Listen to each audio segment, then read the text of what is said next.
Tudo bem, Isla? Tudo bem, pastor Lucinho. Que prazer te receber aqui no programa. Prazer todo meu, tanto tempo que eu te vejo pregar e agora aqui nessa nova função, apresentador, tá mandando muito bem. Que legal, a gente está aqui fazendo melhor, mas também assim, algo novo pra gente em todos os aspectos, né? E eu te acompanho há tempos, na minha casa você toca de manhã, de tarde, de noite. Ai, que E, legal. a minha filha faz a coreografia e sabe tudo, e a minha esposa pela mesma forma. Então ter você aqui no programa é um prazer. Você sabe quantas canções eu já te dei ou não? Quando eu recebi uma listagem recentemente, mas passam de 100. Mas aí eu Jesus. parei de contar. Como é que, uma coisa que eu tenho sempre curiosidade para saber, como é que é o processo de produção? Porque eu produzo sermões e um sermão surge no meu coração de diversas maneiras. Mas parece que quando a gente vê uma música, uma canção, a gente consegue ver quando uma canção é simplesmente a rima Luz, Jesus, Cruz, ou quando você vê assim, poxa, tem uma experiência por trás disso aqui. Ou essa pessoa ouviu a voz de Deus para escrever isso que não é normal, isso aqui me abençoa além do normal. Você podia falar pra gente, ou quem sabe até citar o exemplo de uma música assim? Assim, a minha primeira música que eu escrevi foi quando meu pai me trancou no quarto, com 14 anos de idade, ele falou assim, você só sai daí quando fizer uma música. Ó! Ele era produtor? Não, ele era alguém que acreditava em mim mais do que eu mesma. E o meu pai, eu sempre, sabe esse negócio aí que você falou do medo? Eu tinha pavor de falar em público, eu tinha pavor de cantar publicamente. Eu só cantava na igreja se tivesse um coral por trás. E toda vez que eu ia solar, eu ficava rouca, de tão cansada, de tão nervosa. Nervosa. Apesar de já cantar desde 5 anos de idade, num dado momento da minha vida, eu comecei a ter essa resistência. E o meu pai começou a me fazer vencer isso por livre e espontânea pressão. Ele foi pondo...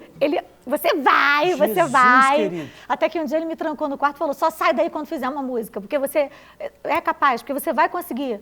E eu fiz uma música horrível, a pior da minha vida, só para me livrar dele. Tipo assim, tá bom, pai, depois de muito tempo lá dentro chorando, eu saí com a música pronta e quando ele viu, ele falou, realmente não vai dar certo desse jeito.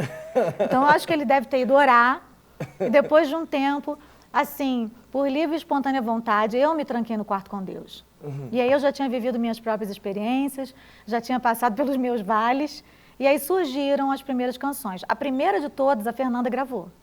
Fernanda é minha amiga, best friend. Realmente, tem que ser amigo para gravar a primeira música de alguém.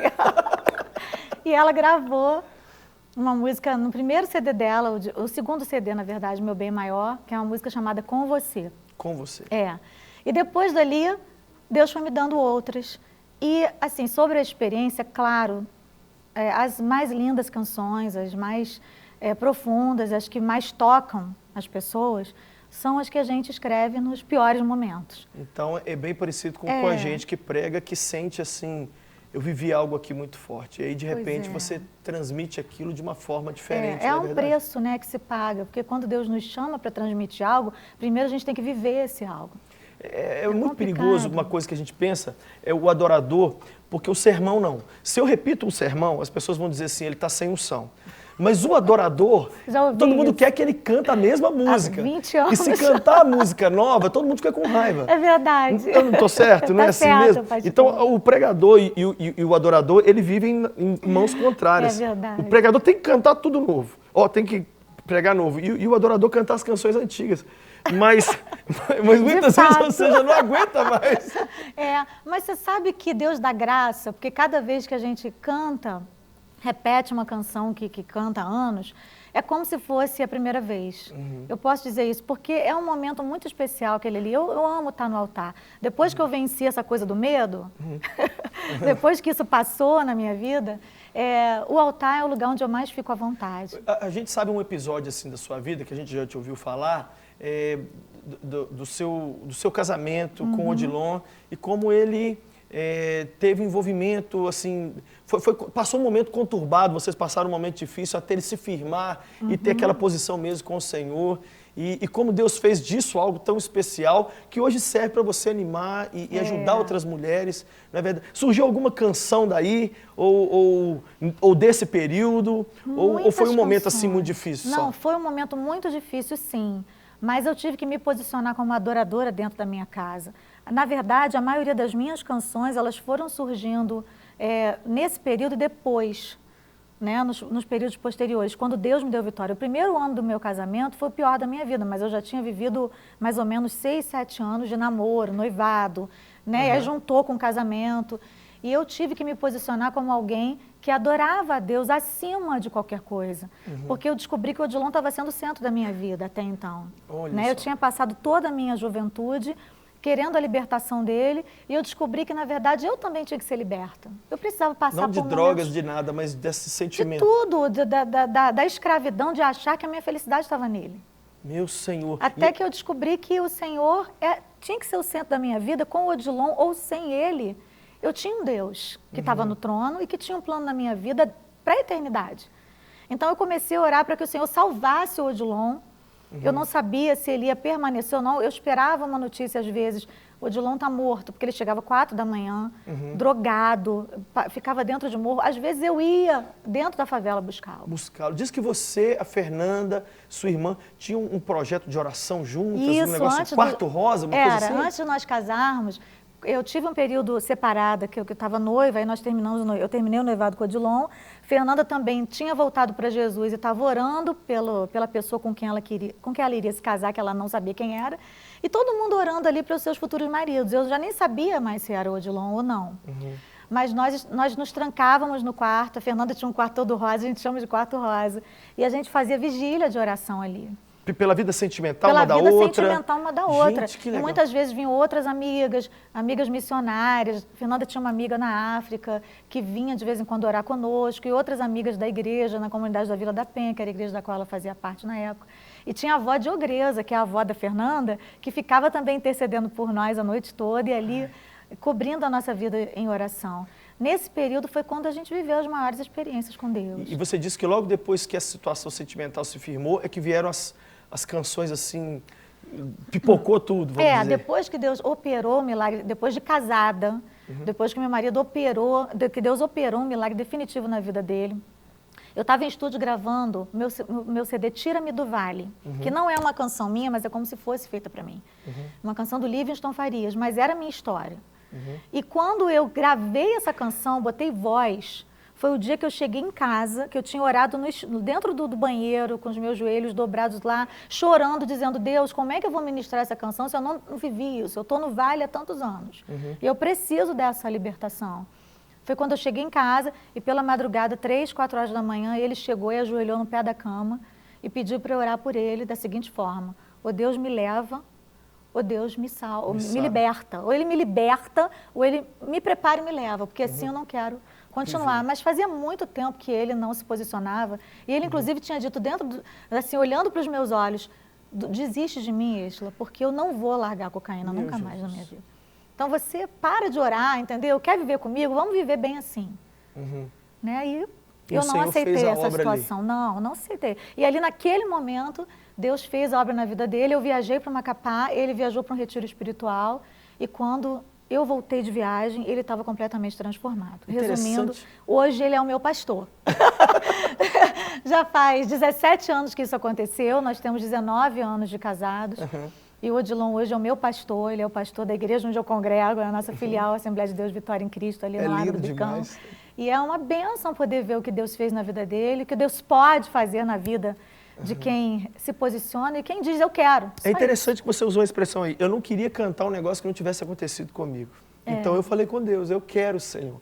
E por falar nisso, você está para nos dar mais um presente, que é o seu novo trabalho, que está saindo antes do fim do ano. Antes do fim do ano, você promete que é antes do fim do ano? Senão eu chego em casa, a Emily fala assim, você não trouxe meu CD da Ace, não saiu ainda. Eu prometo que se Deus permitir, está marcado para a primeira quinzena de novembro. Primeira quinzena de novembro. Como é que vai chamar? Estou muito feliz com esse projeto. Pode divulgar já.